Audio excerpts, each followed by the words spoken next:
اس کا یہ تو ایک سیاسی ڈسکشن ہے، لیکن میرا خیال ہے کہ غالباً مواد جو ہونا چاہیے جو لنک کرے القاعدہ طالبان سے، وہ اس مواد کو بھی ریکارڈ پر آنا ضروری ہے، اور کوئی بھی ملک جو ہے وہ یہ اسیس کر سکتا ہے، اس چیز کو کوشچن کر سکتا ہے کہ آپ کسی شخص کو نام جو ہے وہ محض سیاسی وجوہات کی بنیاد پر پریشر ڈالنے کے لیے کر رہے ہیں، در حقیقت وہ مواد جو سیکورٹی کاؤنسل کی ریزولوشن میں لکھا ہوا ہے وہ موجود نہیں ہے۔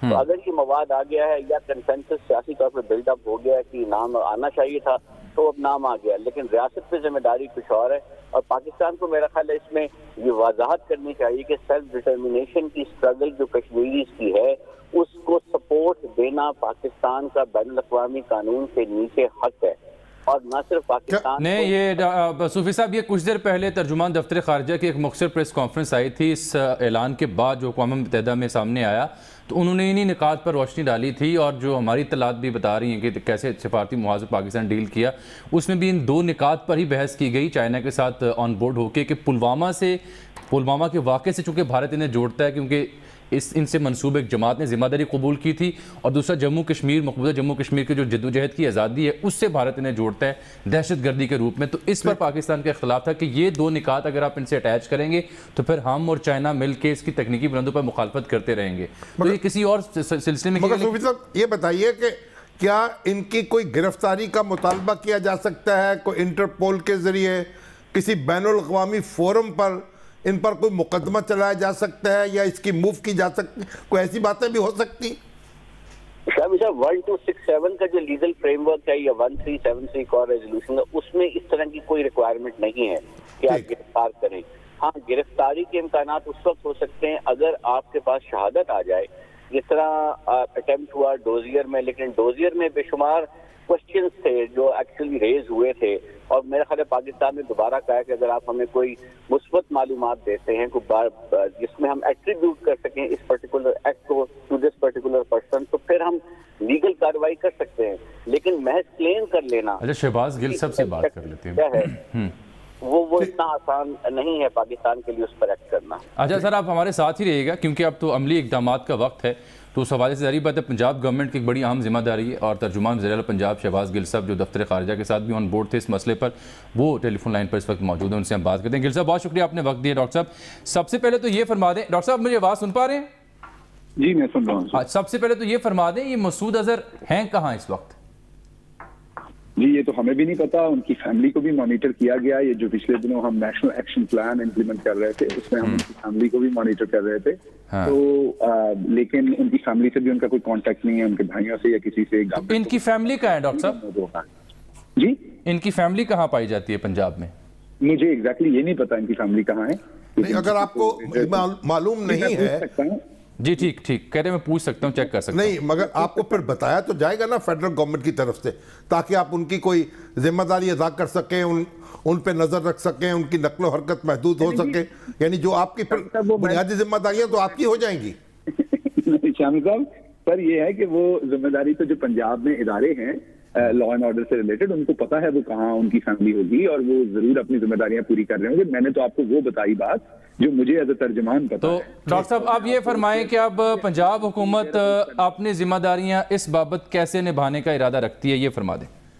اچھا جم صاحب اس میں ایک چیز کپل آف تھنگس جو ہے نا وہ بڑی امپورٹنٹ ہے، جو اس کمیٹی نے ڈیسیجن کیا، یہ چوتھی دفعہ یہ ٹرائی ہوئی آپ کو پتا ہے، اور اس دفعہ بھی جو ٹرائی تھی وہ یہ تھی، سب سے پہلے تو یہ سمجھیے کہ اس میں گرفتاری کی ریکوائرمنٹ نہیں ہوتی، اس میں آپ پہ ٹریول امبارگو ہوتا ہے، اس میں آپ کوئی اسلحہ لائسنس نہیں رکھ سکتے، اور اس میں صحیح ہے ہوتی کہ آپ کی جو جائیداد اور اکاؤنٹس ہوتے ہیں وہ فریز ہوتے ہیں، ٹھیک ہے، یہ تین ہی ریکوائرمنٹس ہوتی ہیں انٹرنیشنلی۔ یہ چوتھی دفعہ ہوا، ہمیشہ ٹیکنیکل گراؤنڈس کے اوپر یہ سٹاپ ہوتا تھا۔ اس دفعہ بھی یہ ان کی ٹرائی ہمیشہ ہوتی تھی کہ مولانا مسعود اظہر کو وہ کنیکٹ کریں with Pulwama attack, with Jammu Kashmir, اور یہ بھی کہیں کہ وہ اسٹیٹ اسپانسرڈ بندہ ہے، اس میں اسٹیٹ آف پاکستان انوالو ہے۔ تو اس دفعہ یہ بڑا کلیئرلی ہوا کہ یہ اسٹیٹ آف پاکستان جو ہے وہ اس میں انوالو نہیں ہے کسی طرح سے بھی۔ یہ جو بھی کچھ آ رہا ہے اس میں اسٹیٹ آف پاکستان کا کوئی ذکر نہیں، اس میں جموں کشمیر کا کوئی ذکر نہیں، اس میں پلوامہ کا کوئی ذکر نہیں۔ اب آ جاتے ہیں کہ اس میں پھر صرف اور صرف ہے کیا، اس میں ہے یہ کہ مولانا مسعود اظہر کو اس لسٹ میں ڈالا جا رہا ہے، تو اس سے بڑی لسٹ میں تو پاکستان نے پہلے کا ڈالا ہوا ہے ہم نے،